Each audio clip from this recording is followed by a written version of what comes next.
Hello, नमस्कार everyone. स्वागत है आप सभी का शिक्षा पाठ में किटीजी के हमारे सेशन में, जहाँ हम देखते हैं राजस्थान करंट अफेयर्स, जो सूजत सी बुलेटिन न्यूज़पेपर पर आधारित होता है। मुख्य रूप से हम यहाँ सूजत सी बुलेटिन और न्यूज़पेपर का सार देखते हैं और इसी पर आधारित एमसीक्यू हम हमारे 5 बजे वाले सेशन में देखते हैं, तो आप उस सेशन को भी ज़रूर देखिएगा। आज है बुधवार 8 जुलाई 2026, आषाढ़ कृष्ण पक्ष अष्टमी संवत 2083। चलिए स्टार्ट करते हैं हमारा आज का सेशन। मुख्यमंत्री भजनलाल शर्मा का नई दिल्ली का दौरा, सोमवार देर रात और मंगलवार को वो नई दिल्ली के दौरे पर थे। इस दौरान उन्होंने 6 केंद्रीय मंत्रियों से मुलाकात की, जिसमें ऊर्जा, मेट्रो, जल परियोजनाएं, नवीकरणीय ऊर्जा, सड़क और कृषि से संबंधित प्रमुख क्षेत्रों पर उन्होंने विचार विमर्श किया। आप देख सकते हैं पिक्चर में 6 मंत्रियों से मुलाकात उन्होंने की। शिवराज सिंह चौहान और निर्मला सीतारमण, नितिन गडकरी जी, मनोहर लाल खट्टर जी, CR पाटिल जी और प्रहलाद जोशी जी से उन्होंने मुलाकात की। चलिए हम नेक्स्ट देखते हैं। देख सकते Shivraj Singh ji Chauhan, CR Patil ji second picture में, थर्ड पिक्चर में निर्मला सीतारमण जी, फोर्थ पिक्चर में प्रहलाद जोशी जी, फिफ्थ पिक्चर में मनोहर लाल खट्टर जी और सिक्स्थ पिक्चर में जो नितिन गडकरी जी हैं। नेक्स्ट हम देखेंगे केंद्रीय मंत्रियों से मुलाकात व चर्चा उन्होंने की, जिसमें फर्स्ट हम देखेंगे शिवराज सिंह चौहान के साथ केंद्रीय ग्रामीण विकास एवं कृषि कल्याण मंत्री। उन्होंने न्यूनतम समर्थन मूल्य MSP और ग्रामीण विकास विकसित भारत गारंटी फॉर रोजगार आजीविका मिशन अधिनियम को धरातल पर सुचारू रूप से लागू करने पर ग्राम विकास चौपाल, जिसमें मुख्यमंत्री जी द्वारा गांव गांव में जाकर लोगों की समस्याएं सुनी और उनके लिए चलाई जा रही चौपालों की सराहना शिवराज सिंह जी चौहान है, केंद्रीय ग्राम विकास मंत्री और कृषि कल्याण मंत्री, उन्होंने सराहना की। राजस्थान सरकार की CR पाटिल केंद्रीय जल शक्ति मंत्री है, उन्होंने के और राजस्थान के मुख्यमंत्री भजनलाल शर्मा जी के बीच जल जीवन मिशन, यमुना जल परियोजना, राम जल सेतु लिंक परियोजना पर सकारात्मक संवाद हुआ। मनोहर लाल खट्टर जी हैं जो केंद्रीय ऊर्जा एवं आवास व शहरी मामलात मंत्री हैं, उनके साथ मेट्रो, ई-बस तथा महत्वपूर्ण शहरी विकास की विभिन्न परियोजनाओं पर चर्चा की। प्रहलाद जोशी जी केंद्रीय उपभोक्ता मामले, खाद्य एवं सार्वजनिक वितरण तथा नवीन और नवीकरणीय ऊर्जा मंत्री, उनके साथ खाद्य वितरण प्रणाली, राज्य में अन्न भंडारण क्षमता के विस्तार, आधुनिक वेयर हाउस को विकसित करने, स्वच्छ ऊर्जा पहल, यूटिलिटी लैंड एग्रीगेशन मॉडल के प्रभावी और तथा सूर्य घर मुफ्त बिजली योजना की गति प्रदान करना, प्रधानमंत्री कुसुम योजना का प्रभावी क्रियान्वयन, बैटरी एनर्जी स्टोरेज सिस्टम का विकास को लेकर चर्चा की। सिक्स्थ हम देखेंगे नितिन गडकरी जी के साथ जो केंद्रीय सड़क एवं परिवहन व राजमार्ग मंत्री हैं, उनके साथ प्रदेश में चल रही विभिन्न राष्ट्रीय राजमार्ग, जो नेशनल हाईवेज, एक्सप्रेसवे परियोजनाओं की प्रगति की समीक्षा, आगामी कार्य योजनाओं पर विचार विमर्श किया। निर्मला सीतारमण जी हैं केंद्रीय वित्त एवं कॉरपोरेट मामलात मंत्री, उनके साथ प्रदेश के विकास से जुड़े विभिन्न वित्तीय विषयों के साथ केंद्र व राज्य के बेहतर समन्वय को लेकर सार्थक सकारात्मक चर्चा उन्होंने की। नेक्स्ट हम देखेंगे प्रदेश भर में सड़क सुरक्षा अभियान चलाया जा रहा है, 1 माह तक चलाया जाएगा, अर्थात 1 महीने का विशेष अभियान शुरू किया गया है राजस्थान में, जिसमें राजस्थान उच्च न्यायालय के कार्यवाहक मुख्य न्यायाधीश, राज्य विधिक सेवा प्राधिकरण के कार्यकारी अध्यक्ष संजीव प्रकाश शर्मा की प्रेरणा से प्राधिकरण के सदस्य हरिओम अत्री की पहल, जो प्राधिकरण के सदस्य है राज्य विधिक सेवा प्राधिकरण के सदस्य हरिओम अत्री की पहल पर ये कार्यक्रम और अभियान शुरू किया गया। 1 महीने का अभियान के दौरान जिला प्रशासन, परिवहन विभाग, पुलिस विभाग तथा जिला विधिक सेवा प्राधिकरण की संयुक्त टीमें स्लीपर व लग्जरी बसों की जांच करेगी। इसके दौरान जो नियमों का अनुपालन सुनिश्चित किया जाएगा, मोटर वाहन अधिनियम AIS 119 संशोधित 2016 राज्य सरकार द्वारा जारी SOP 2024 का जो उल्लंघन करते हुए पाए गए, उन पर कड़ी कार्रवाई की जाएगी। सड़क दुर्घटनाओं की रोकथाम, आमजन में जागरूकता बढ़ाना, नियमों का उल्लंघन करने वालों पर सख्त कार्रवाई करना का ये उद्देश्य रखा गया है। नेक्स्ट हम देखेंगे राजस्थान होम स्टे पंजीकरण अब पूरी तरह से ऑनलाइन। हमने पहले भी कुछ टाइम पहले हम इस सेशन में चर्चा की थी। राजस्थान होम स्टे पंजीकरण में जो नियमों में बदलाव किया गया था, उसके तहत अब वो पूरी प्रक्रिया को उसको ऑनलाइन कर दिया गया। उसके बारे में हम चर्चा करेंगे। Ease of doing business, digital governance को बढ़ावा देने के लिए नियमों में बदलाव किया गया था, विस्तार से हमने इसके बारे में पढ़ा था। अब इसमें हम शॉर्ट रूप में देखेंगे। Rajasthan home stay paying guest house योजना 2026 के तहत अब पंजीकरण, रजिस्ट्रेशन व नवीकरण, रिन्यूअल का प्रक्रिया पूरी तरह से ऑनलाइन हो गई है। आवेदन अब SSO ID sso.rajasthan.gov.in के माध्यम से सीधे आवेदन कर सकते हैं। विभागीय कार्यालयों के चक्कर काटने की जरूरत नहीं रहेगी। पर्यटन आयुक्त रुक्मणी रियार के अनुसार नियम व शर्तों में हम देखें तो निजी आवासों में पर्यटकों के लिए अधिकतम 8 कमरों तक का ही रजिस्ट्रेशन किया जा सकेगा। अब जो मालिकों स्वयं उनके साथ रहना अनिवार्य नहीं है, केयर टेकर की भी व्यवस्था कर सकते हैं। अस्थायी पंजीकरण, सभी जरूरी दस्तावेज पूरे होने पर 7 दिनों के भीतर अस्थायी पंजीकरण जारी कर दिया जाएगा। उत्तर मैट्रिक छात्रवृत्ति योजना अब 20 जुलाई तक आवेदन 20 जुलाई तक आवेदन होंगे उत्तर मैट्रिक छात्रवृत्ति योजना के, जो सामाजिक न्याय व अधिकारिता विभाग द्वारा चलाई जा रही है, जिसमें छात्रवृत्ति पोर्टल पर ऑनलाइन आवेदन, शिक्षण संस्थाओं के पंजीकरण, नवीकरण, कोर्स मैपिंग की तिथि बढ़ाकर 20 जुलाई 2026 कर दी गई है। पहले 30 जून 2026 थी, उसे बढ़ाकर 20 जुलाई कर दिया गया है। जो छात्र किसी भी कारणवश आवेदन या प्रोफाइल अपडेट नहीं कर पाए थे, उनके लिए तिथि बढ़ाई गई है। धरोहर पर प्रहार, उदयपुर सरस्वती लाइब्रेरी का मामला, मुख्य मामला क्या है तो गुलाबबाग स्थित सरस्वती लाइब्रेरी उदयपुर में डिजिटलाइजेशन के नाम पर 300 से 400 साल पुरानी 1000 से अधिक ऐतिहासिक किताबों, दुर्लभ किताबों को स्कैन करने के लिए बेरहमी से फाड़ दिया गया। जो काम अब तक आक्रांताओं ने नहीं किया था, अर्थात अंग्रेजों, मुस्लिम आक्रांताओं, जो बाहरी आक्रमणकारी थे, राजस्थान के जो भव्य ग्रंथ थे पुराने, उनको नहीं कर पाए थे, वो यहाँ के जो ठेकेदार थे जिनको डिजिटलाइजेशन करने का काम दिया गया था, उन्होंने कर दिया। देखें हम इसके बारे में विस्तार से, तो किताबें फाड़कर काम बीच में ही छोड़ दिया, जिसके कारण अब बहुमूल्य पन्नों को दीमक खा रही हैं। कई पन्ने गायब हो चुके हैं। ऐसी किताबें हैं जिनकी कोई दूसरी कॉपी भी नहीं है। इन जो 400 से 500 साल पुरानी, 300 से 400 साल पुरानी, 1000 से अधिक ऐसी किताबें हैं जिनकी कोई दूसरी प्रति भी उपलब्ध नहीं है, अर्थात कोई सेकंड कॉपी उनकी नहीं है, सिंगल पीस है वो। उनको उनके प्रति उन्होंने इतनी गहरी और बुरी लापरवाही की है। नेक्स्ट हम देखेंगे प्रोजेक्ट और ठेकेदार की जानकारी। 2021 में करीब 24,000 दुर्लभ किताबों को हमेशा के लिए सुरक्षित रखने हेतु 24 लाख रुपए के बजट से डिजिटलाइजेशन का प्रोजेक्ट शुरू हुआ था। कार्य smart city project Udaipur phase 1.0 के तहत किया जा रहा था। इसमें जिम्मेदार एजेंसी थी मेसर्स दी हेरिटेज कंसोर्डियम, एजेंसी को सौंपा गया था। पटना की एजेंसी है। लापरवाही का तरीका हम देखते हैं। एजेंसी ने पन्नों को स्कैन कर सॉफ्ट कॉपी बनानी थी, फिर वापस उचित बाइंडिंग करनी थी, लेकिन कंपनी ने लापरवाही से एक एक पन्ने को बाइंडिंग से अलग कर दिया और फिर कॉन्ट्रैक्ट छोड़कर भाग गई। नेक्स्ट हम देखेंगे संकट में आई कुछ प्रमुख ऐतिहासिक पुस्तकों में हम देखें तो the prince of Wales and the prince of India volume, visit of his excellency viceroy of Udaipur, viceroy shooting tour न्याला, Sharma portfolio of drawing, special number for favour of patrons, Mayo college Ajmer, ruins of Nandu, the life of queen victory, representative of all central India, memorial of the जोपर Jodhpur, souvenir of Udaipur Indore, Udaipur footage, exhibition of Indian art album, Maharana दूसरे प्रताप सिंह, महाराणा राज सिंह प्रथम भाग, census of Mewar जो 1841, अर्थात जो मेवाड़ में जो जनगणना हुई थी 1841 में, उसकी पहली और सेकेंड थर्ड प्रति भी इसमें शामिल है। सेंसस ऑफ अजमेर, अजमेर की जो जनगणना की भी 1901 में हुई थी, उसकी वॉल्यूम थर्ड अर्थात तीसरी प्रति। राजपूत जाति को संदेश, बप्पर अव्वल का सोने का सिक्का, मेवाड़ का इतिहास, ये आदि पुस्तकें हैं जो संकट में है। नेक्स्ट हम देखेंगे ग्लोबल कैपेबिलिटी सेंटर जीसीसी की दौड़ में जयपुर। 2030 तक राज्य में 200 जीसीसी स्थापित करने व 1.5 लाख प्रत्यक्ष रोजगार सृजित करने की लक्ष्य रखा है राजस्थान सरकार ने, जिसमें टियर 2 शहरों पर फोकस। डेलाइट इंडिया की रिपोर्ट के अनुसार महानगरों में बढ़ती परिचालन लागत, महंगे ऑफिस स्पेस के कारण कंपनियां अब इंदौर, कोयम्बटूर, भुवनेश्वर और जयपुर जैसे शहरों की तरफ रुख कर रही है। बड़ा का प्लस पॉइंट हम देखें तो बड़ा इंजीनियरिंग व आईटी टैलेंट पूल, कम परिचालन व रियल एस्टेट लागत, दिल्ली एनसीआर से मजबूत कनेक्टिविटी, बेहतर जीवन गुणवत्ता, तेजी से बढ़ता स्टार्टअप इकोसिस्टम है, किफायती ऑफिस स्पेस इसका कारण है। नेक्स्ट हम देखेंगे किशनगढ़ अजमेर से हेलीकॉप्टर सेवा।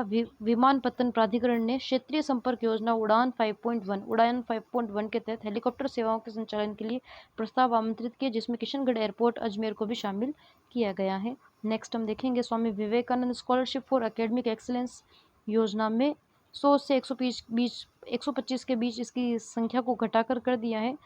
पहले ये 300 के करीब विद्यार्थियों को कवर करती थी, अर्थात जो विदेश में स्टडी करना चाहते थे विद्यार्थी, पहले Swami Vivekananda scholarship for academic excellence योजना के तहत हमने पहले भी इसके बारे में चर्चा की थी।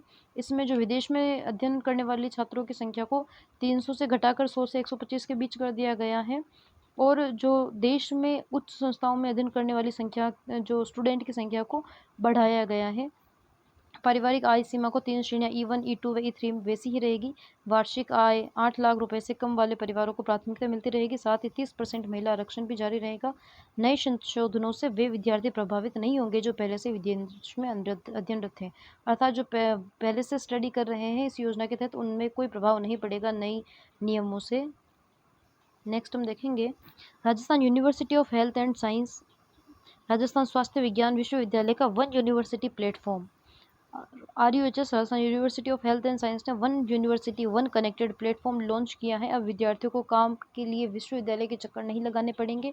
पढ़ाई से लेकर परीक्षा तक की सभी जानकारी मोबाइल पर ही मिलेगी। विशेष फीचर्स में हम देखें तो विद्यार्थियों के लिए स्टूडेंट ग्रीवेंस पोर्टल, पेपरलेस व्यवस्था, 2021 में आयोजित परीक्षाओं के ऑनलाइन प्रश्न पत्र, ओल्ड क्वेश्चन पेपर रिपोजिटरी और कर्मचारियों के लिए एम्प्लॉय ऐप की शुरुआत Rajasthan university health and science ने की है। नेक्स्ट हम देखेंगे मानसिक रोग व घुटना दर्द के लिए 2 नए पेटेंट उपकरण। महात्मा गांधी मेडिकल कॉलेज व अस्पताल के नेचुरोपैथी विशेषज्ञों ने 2 उपचार प्रक्रियाओं को मैकेनिकल रूप से पेटेंट कराया है, जिनमें हम देखें तो brain relaxing therapy device. Manoj Sharma के अनुसार शिरोधारा के पेटेंट का फॉर्मूला तहत विकसित एक डिवाइस है जिसमें aroma therapy, music, massage therapy का समावेश है, जो मानसिक रोगों में राहत देती है। सेकंड है निधारा जानू बस्ती स्वचालित यंत्र। घुटने के दर्द से राहत के लिए आटे का चक्र बनाकर पहले तेल भरा जाता था, जिसमें तेल ठंडा होने या लीकेज की समस्या होती थी। अब इंफ्रारेड मसाज व ऑटोमेटिक तापमान नियंत्रण वाली मशीन बनाई गई है, जिसे पेटेंट करवाया गया है महात्मा गांधी मेडिकल कॉलेज के न्यूरोपैथी विशेषज्ञों ने। नेक्स्ट हम देखेंगे क्रिकेट में कॉल्विन शील्ड विजेता बना सिक्कर। राजस्थान क्रिकेट संघ के तत्वाधान में एसएमएस स्टेडियम में खेला गया फाइनल मुकाबला जिस सिक्कर बनाम शीर्ष राजस्थान अनिर्णित समाप्त हुआ, लेकिन पहली पारी में बढ़त के आधार पर सिक्कर को विजेता घोषित किया गया। तो हम ध्यान में रखेंगे कॉल्विन शील्ड 2026 के चैंपियन रहे हैं सिक्कर।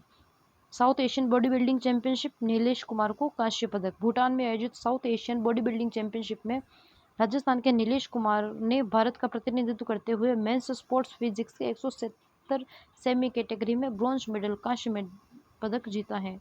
नेक्स्ट हम देखेंगे महिला चालक सम्मान समारोह।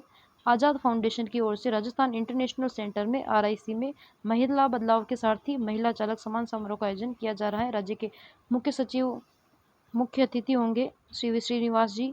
ट्रेनिंग पूरी करने वाली 6 महिला ड्राइवरों को कार की चाबी सौंपकर उनके पेशेवर सफर की शुरुआत की जाएगी। नेक्स्ट हम देखेंगे राजस्थान कृषि व ग्रामीण विकास 12,000 करोड़ का रोड मैप। मुख्यमंत्री भजनलाल शर्मा के नई दिल्ली के दौरे के दौरान केंद्रीय ग्रामीण विकास मंत्री शिवराज सिंह जी चौहान के साथ बैठक में राजस्थान के गाँवों के विकास के लिए 12,000 करोड़ का रोड मैप तैयार किया, जिसमें शहरी व मेट्रो विकास, केंद्रीय ऊर्जा व शहरी विकास मंत्री मनोहर लाल खट्टर के साथ ई-बस सेवाओं के विस्तार, जयपुर मेट्रो के नेटवर्क को मजबूत करने पर मंथन हुआ। जल परियोजनाओं में यमुना जल सेतु, जल जीवन मिशन, रामजल सेतु लिंक परियोजना पर जल शक्ति मंत्री CR पाटिल के साथ प्रगति की चर्चा की। नवीकरणीय ऊर्जा में प्रहलाद जोशी के साथ PM सूर्यघर मुफ्त बिजली योजना, प्रधानमंत्री कुसुम बीमा योजना, बैटरी एनर्जी स्टोरेज सिस्टम पर प्रभावी क्रियान्वयन के लिए बातचीत हुई। नेक्स्ट हम देखेंगे नर्मदा परियोजना 4 राज्यों के बीच वन टाइम सेटलमेंट।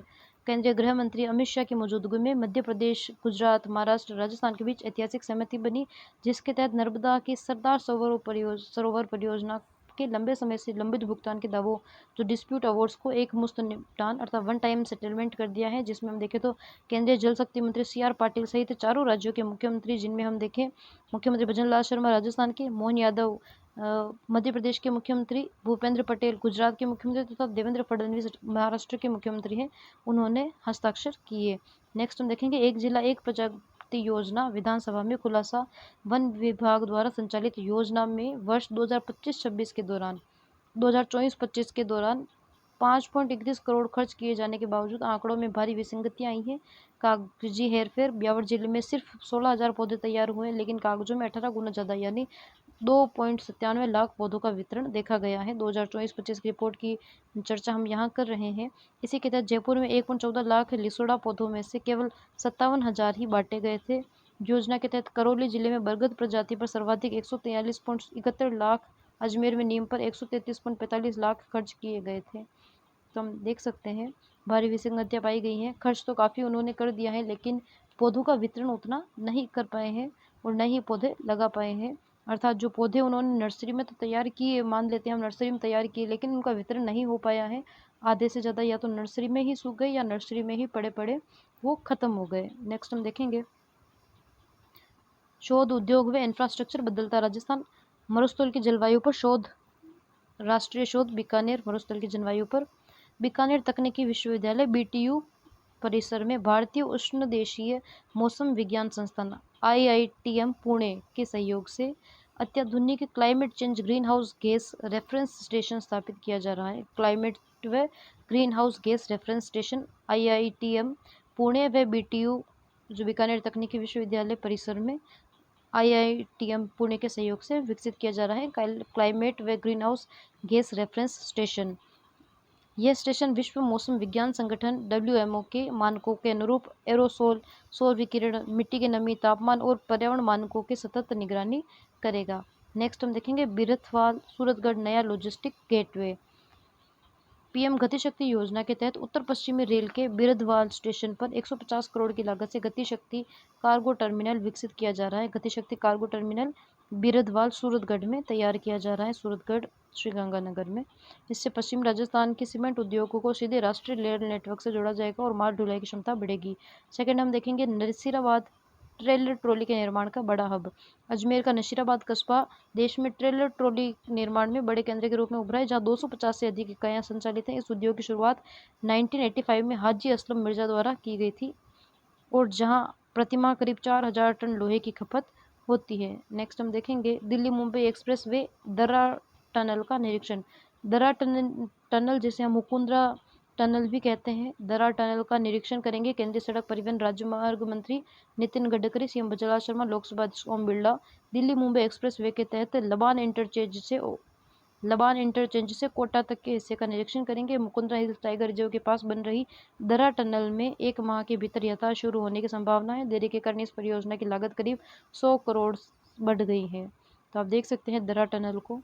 नेक्स्ट हम देखेंगे चित्तौड़गढ़ बंद खदानों से पानी सूक्ष्म सिंचाई की जाएगी। निम्बेड़ा उपखंड की बंद पड़ी पथरीली खदानों में जमा बारिश के पानी का उपयोग खेती सिंचाई के लिए करने की एक अनूठी योजना शुरू की। जल संसाधन विभाग 4 करोड़ की लागत से सोलर पंप व पाइपलाइन बिछाकर करीब 250 हेक्टेयर क्षेत्र में फव्वारा व बूंद बूंद माइक्रो इरिगेशन सिंचाई सुविधा विकसित करेगा। इस परियोजना को जून 2027 तक पूरा करने का लक्ष्य रखा गया है। नेक्स्ट हम देखेंगे सरिस्का का रोमियो टाइगर ST19 का शावक। जो टाइगर बाघिन है ST19 उसका शावक है 1.5 वर्षीय जिसे नाम दिया गया है स्थानीय लोगों द्वारा रोमियो टाइगर। क्यों दिया गया है तो हम देखें तो सरिस्का टाइगर रिजर्व के गंगोड़ी क्षेत्र का एक युवा नर शावक बाघ ST19 का शावक उम्र करीब 1.5 वर्ष है। गंगोड़ी क्षेत्र में एक अपने अनोखे व्यवहार के कारण सोशल मीडिया का चर्चा बना हुआ है। यह बाघ इंसानों और कैमरे को देखकर बार बार अपनी पलकें झपकाता है, जिससे वन्यजीव विशेषज्ञ मक्खी मच्छरों से बचने का स्वाभाविक व्यवहार मान रहे हैं। इस दृश्य को सरिस्का टाइगर कंजर्वेशन ऑर्गेनाइजेशन के संस्थापक चिन्मय मकमेसी ने कैमरे में रिकॉर्ड किया। सरिस्का का शावक ST19 बाघिन का करीब 1.5 वर्षीय नर शावक है, जिसे रोमियो टाइगर कहा जाता है, क्योंकि जब वह किसी सोशल मीडिया ऐसा कैमरे को या बाघ या इंसानों को देखता है तो अपनी पलकें झपकाता है, जिससे ऐसे लगता है कि वो आंख मार रहा है। आप इस पिक्चर में भी उसे देख सकते हैं, ऐसा लग रहा है जैसे कि वो आंख मार रहा है। ST19 का ये 1.5 वर्षीय शावक है। नेक्स्ट हम देखेंगे राजस्थान सड़क दुर्घटना रिपोर्ट 6 महीने के आंकड़े हम इसमें देखेंगे। आई रीड के डेटाबेस के अनुसार जनवरी 2026 से जून 2026 के बीच प्रदेश में 12,616 सड़क दुर्घटनाएं हुई हैं, जिनमें 6,020 लोगों की जान गंवाई है, 13,141 लोग घायल हुए हैं। आंकड़ों के मुताबिक हम देखें तो राजस्थान में औसतन 44 मिनट में एक हादसा हो रहा है। रोजाना 33 मौतें हो रही हैं। हालांकि पिछले वर्ष की तुलना में हादसों में 9.70% और मौतों में 6.58 अर्थात 6.58% की कमी आई है। सर्वाधिक हादसों वाले जिले में देखो जयपुर पश्चिम 846 हादसों के साथ शीर्ष पर है। जयपुर पूर्व में 749 तथा उदयपुर में 581 हादसे हुए हैं। सबसे सुरक्षित जिलों में जैसलमेर 65 हादसे, खेरतल तिजारा 87 हादसे और फलोदी में 91 हादसे हुए हैं। नेक्स्ट हम देखेंगे पुलिस कार्यवाही मिशन जागृति के तहत गांजा बरामद। मिशन जागृति नशे के खिलाफ चलाया जा रहा है। जयपुर की मुहाना थाना पुलिस व डिस्ट्रिक्ट स्पेशल टीम ने DST ने एक संयुक्त कार्यवाही में अकारवाला गांव से मादक तस्कर पदार्थ मांगीलाल सासी को गिरफ्तार किया है। करीब 550 अर्थात 2.5 किलोग्राम से अधिक गांजा बरामद किया है। NDPC एक्ट के तहत मामला दर्ज किया गया है। नेक्स्ट हम देखेंगे हॉकी वाली सरपंच नीरू यादव करेगी ब्रिक्स में प्रतिनिधित्व। झुंझुनू जिले की ग्राम पंचायत लांबी अहीर की सरपंच नीरू यादव, जिन्हें देश की हॉकी वाली सरपंच के नाम से जाना जाता है, का चयन ब्रिक्स वीमेन मिनिस्ट्रियल मीटिंग 2026 में ग्रास रूट लीडर के रूप में चयन हुआ है। ग्रास रूट लीडर के रूप में ब्रिक्स वीमेन मिनिस्ट्रियल मीटिंग 2026 में उनका चयन ग्रास रूट लीडर के रूप में हुआ है। कोच्चि में आयोजित होने वाली इस बैठक में राजस्थान के ग्रामीण कोच्चि में इस बैठक का आयोजन होगा, जिसमें राजस्थान के ग्रामीण विकास मॉडल, महिला सशक्तिकरण और सामाजिक नवाचारों पर अपने अनुभव वैश्विक मंच पर नीरू यादव जी साझा करेगी।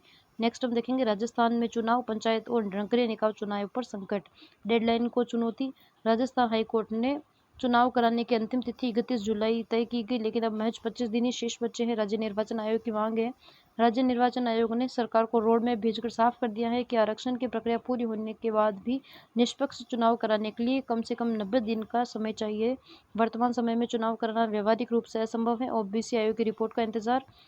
पंचायत राज विभाग के अनुसार राज्य पिछड़ा आयोग अपनी आरक्षण संबंधी रिपोर्ट 14 अगस्त तक सौंप सकता है। इसके बाद 31 अगस्त तक सभी वर्गों का आरक्षण तय होने की उम्मीद है। चुनावी कार्यक्रम का चरणवार प्रारूप, नगरीय निकाय चुनाव 40 दिन का समय लगेगा, इसे 2 चरणों में कराया जाएगा। पंचायत चुनाव 50 दिन का समय लगेगा, इसे 4 चरणों में संपन्न कराया जाएगा। प्रबंधन में जटिलता का कारण हम देखें तो नई पंचायत समितियों, ग्राम पंचायतों, वार्डों की संख्या बढ़ने से इस बार चुनावी प्रबंधन काफी जटिल हो गया है। प्रशासन अब हाईकोर्ट में समय सीमा बढ़ाने के लिए आवेदन करने की रणनीति पर काम कर रहा है। नेक्स्ट हम देखेंगे इंफ्रास्ट्रक्चर, खाटू श्याम जी में बनेगा भव्य रेलवे स्टेशन। हमने पहले भी इसके बारे में चर्चा की थी। खाटू श्याम जी मंदिर की प्रतिकीर्ति होगा ये रेलवे स्टेशन, जिसे सुंदरपुरा में बनाया जाएगा। चलिए हम देखते हैं। केंद्रीय रेल मंत्री अश्विनी वैष्णव ने वीडियो कॉन्फ्रेंसिंग के जरिए खाटू श्याम में क्षेत्र में पूर्ण रेलवे स्टेशन बनाने के प्रोजेक्ट की जानकारी दी। मुख्य द्वार का भव्य डिजाइन साझा किया, जिसमें ये मंदिर की प्रतिकृति दिखेगी। उसमें यह नया रेलवे स्टेशन खाटू श्याम जी मंदिर से 11 किलोमीटर दूर सुंदरपुरा नाम स्थान पर बनेगा। हमने पहले भी इसके बारे में चर्चा की थी। भविष्योन्मुखी निर्माण, स्टेशन का निर्माण आगामी 100 वर्षों की उपयोगिता को ध्यान में रखकर किया जा रहा है। समय सीमा शुरुआती 1.5 वर्ष तक पटरियों सहित अन्य तकनीकी पहलुओं पर काम होगा। इसके बाद स्टेशन के मुख्य भवन का निर्माण शुरू किया जाएगा। इस प्रोजेक्ट को आवश्यक मंजूरी मिल चुकी है। स्वास्थ्य एवं समाज, अंगदान जागरूकता, वास्तविक स्थिति हम देखें तो शपथ और जमीनी हकीकत में अंतर। देश में नेशनल ऑर्गन व टिश्यू ट्रांसप्लांट ऑर्गेनाइजेशन द्वारा जो जारी किए गए आंकड़े हैं उन पर देखें तो अंगदान की जागरूकता बढ़ रही है। 5 लाख से अधिक लोगों ने डिजिटल अंगदान की शपथ ली है, जिनमें से अकेले राजस्थान में 91,000 से अधिक लोग डिजिटल अंगदान की शपथ ली है। राजस्थान में वास्तविक स्थिति हम देखें तो शपथ के मुकाबले वास्तविक अंगदान की दर काफी सीमित है। धरातल पर अब राजस्थान में केवल 71 मृतक अंगदाता ही दर्ज हुए हैं। 71 ही अंगदान किए हैं, मृतक हैं, उन्होंने अंगदान किए हैं। बड़ी प्रतीक्षा सूची, राजस्थान में वर्तमान में कुल 156 अंगदान हुए हैं, जबकि मरीजों की कतार बहुत लंबी है। किडनी प्रत्यारोपण के लिए हम देखें तो 946 मरीज प्रतीक्षा की सूची में, अर्थात किडनी के लिए 946 मरीजों की प्रतीक्षा की सूची में है। किडनी के ट्रांसप्लांट के लिए जिसको किडनी की आवश्यकता है, लिवर प्रत्यारोपण के लिए 437 मरीज इंतजार में है। हृदय प्रत्यारोपण के लिए 132 मरीज वेटिंग लिस्ट में है। अंगदान की क्षमता, चिकित्सा विशेषज्ञों के अनुसार एक मृतक ब्रेन डेड दाता सही समय पर अंगदान कर 8 लोगों का नया जीवन दे सकता है। अग्रणी संस्थान में देखें तो प्रदेश में एम्स जोधपुर और एसएमएस जो हॉस्पिटल है जयपुर, दोनों ही ऐसे संस्थान हैं जो सभी प्रकार के अंगदान ट्रांसप्लांट पूरी करने में पूरी तरह से सक्षम है। तो शपथ के बजाय शपथ और अंगदान में जागरूकता बढ़ाने की और आवश्यकता है, क्योंकि इतनी लंबी जो लिस्ट है यहाँ जो प्रतीक्षा सूची में है, वेटिंग लिस्ट में है कि कोई अगर अंगदान करता हो तो उनको एक नई जिंदगी मिल सकती है।